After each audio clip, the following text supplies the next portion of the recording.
So, all right, so moving on. We're going to... Okay. This is going to get intense, okay? I'm going to let you guys know right now. We're going to review The Hobbit. Okay. Justin? Stay close, okay? It's going to get insane. All right. What did you guys think about The Hobbit? All right. Have you guys read the books? I have. Yeah. Please me at least read the book. Okay, you had to. Yeah. I read Lord of the Rings. Really appreciate it. I didn't read The Hobbit. I read Lord of the Rings. This was a mixture of The Hobbit and the Sepulchre or something. I can't remember what it was called. Yeah, it was a mixture of two books, really. And I'm glad they did that because there was I couldn't see any way in hell they were doing 3 full movies, let alone 3-hour movies with just The Hobbit. It's not a lot of content. Exactly. Already like halfway through the book. And I might have been because I heard some fans a little complain about it being mixed, but I thought that it played really well. It was all, I mean, with the exception of maybe like the necromancer thing that felt a little forced and like a side like it's like you're playing an RPG and there's like a random side quest that has nothing to do with the main story. That's what it felt like. Yeah. It might turn up later. Yeah, it might turn up later or something else. Who knows? But I still liked it. I think high frame rate was a mistake. I didn't see it in the high frame rate. Peter Jackson still defends it. I saw high frame rate in James Cameron does too. In RPX, which is like IMAX. Yeah. My eyes were like bleeding, but and that didn't bug me. My eyes were bleeding, but I enjoyed it. I saw it. No, I saw it twice in the same day, and I saw it high frame rate and the regular. So that's why my eyes were probably killing me. I saw the HFM and RPX, and it didn't bug me as much as nearly as much as I thought it would. Yeah. There were a few scenes where I was like, okay, that looks a little bit off. Like when they're doing the pan over the city in the beginning. Yeah, I was gonna say it went really fast. I was gonna say there's definitely a different style. You have to keep in mind of fast frame rate. You can't put it in both. So I think for future directors and filmmakers, they have to realize that when you're dealing with the high frame rate, you actually have to film differently. Yeah.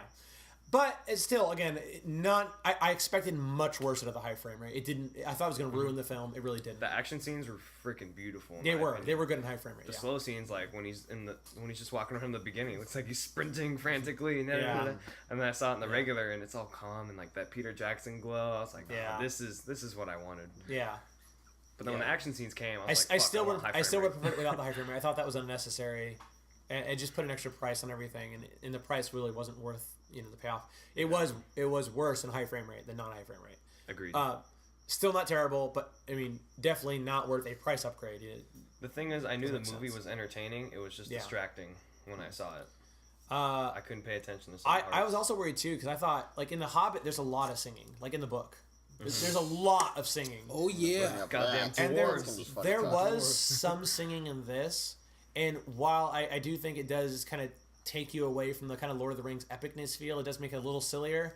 Again, it wasn't so bad as to ruin out. I actually kind of liked the dungeon song where they're talking about going back to the mountain and freeing it and stuff.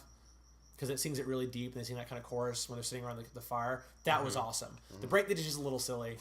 I thought they like rushed into that song. It was kind of out of nowhere. They're like all of a sudden around a fire. We're gonna sing. Yeah, but it wasn't so bad. I wish they initiated that it's a tradition or something. It kind of seemed like a brotherhood thing. Yeah. If you're familiar with like fantasy and dwarves and all that, it fits. Yeah. So I like that. Okay. For those of you who don't know, dwarves are the most brethren-oriented race. It's like a frat. Yeah, dwarves are like a frat of like real ass niggas. Yeah.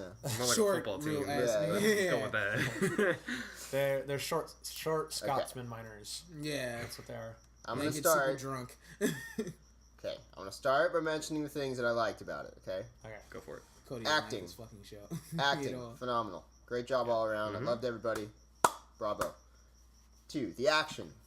In what little action scenes there were, they did a great job. I liked the opening scene in particular. I thought that was very, very good when the dragon attacks. 2, I liked, or 3, whatever. 3, I guess. I liked how it wrapped up. If they're going to, I don't know how they're going to do it in 3 movies. I like the way this one ended up with them teasing the dragon or whatever at the end. Oh, that pissed everyone off. It was awesome. I liked how they what's his name? The main guy's name, main orc. The main Thorin? Oh no, I mean sorry, dwarf. Dwarf, sorry. Thorin Oakenshield. Thorin.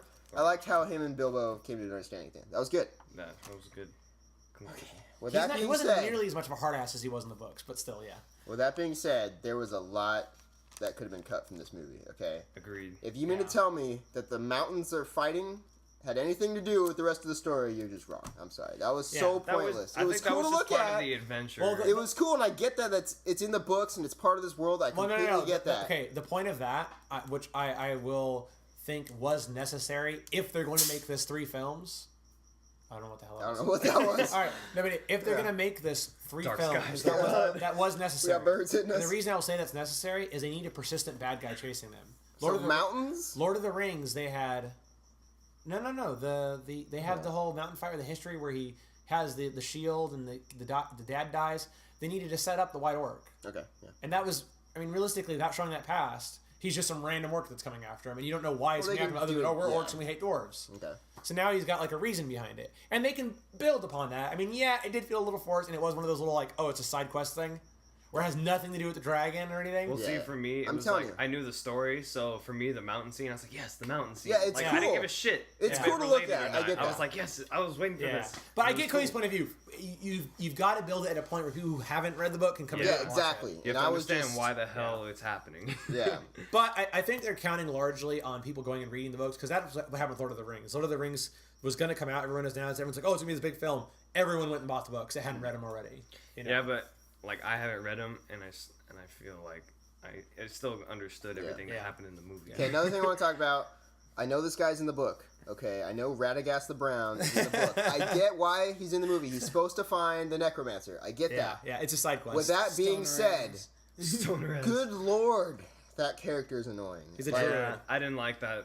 He's not a Jar Jar Binks level dude, but he's close. I'm telling you. And they could have found a different way if they really wanted to show that the necromancer was coming. If they absolutely had to. Yeah, like they could have like showed his. He was a little silly. They could have just showed him bumping into Gandalf. Or whatever when they talk about it. They didn't have to show the shit when he's like giving CPR to a squirrel or whatever that was. To the hedgehog. The hedgehog.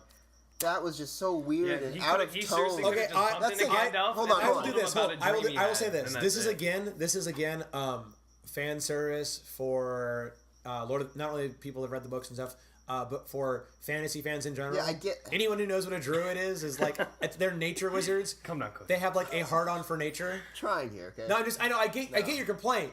But again, I'm saying this is fan service for people who are like vested in the genre. Yeah. Druids are like in love with nature, like everything about nature. They're like super tied to it. So from a nonsensical stuff. But if you're going back into like Gary Gygax and the D&D stuff and kind of where everything kind of started up, and Tolkien did was responsible for even more of it. Yeah. But for me, the tone seems like the Radagast stuff. It just threw off the movie so much. The tone, it went from being so cool and epic and this huge scale that was just this great world, and then it turns into this like fucking humorous shit, and it wasn't funny and it was just stupid. Well, it made this. There was some humorous stuff. Yeah, that was not dumb. as intense. Yeah. It's like instead of being like, oh shit, it's a spider. It's like, oh my god. It's a spider. Here's what I'm hoping. I'm hoping the second and third film will kind of delve a bit more into that and make it a little more make sense with what's going on. I'm looking forward to what's coming. I'll admit because this is a hard movie to review because you can't review a third of a movie, and that's what it is. That's true. It's not like a sequel where you have the story begins and ends. Yeah.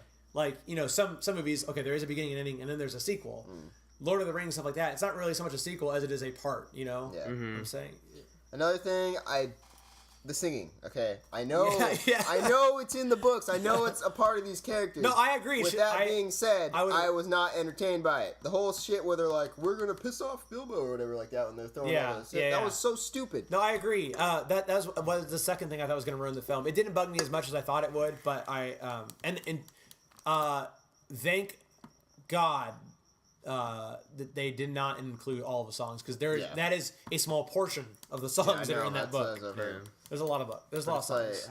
It's like, oh, this is how the dwarves act. You have to introduce their characters. Well, it made me fucking hate them. Like, there's like, they're being dicks to Bilbo, man. Well, I mean, Bilbo's kind of nice an uptight. They had to emphasize that. But overall, I did like Bilbo's character development. Yeah, that was good. They did a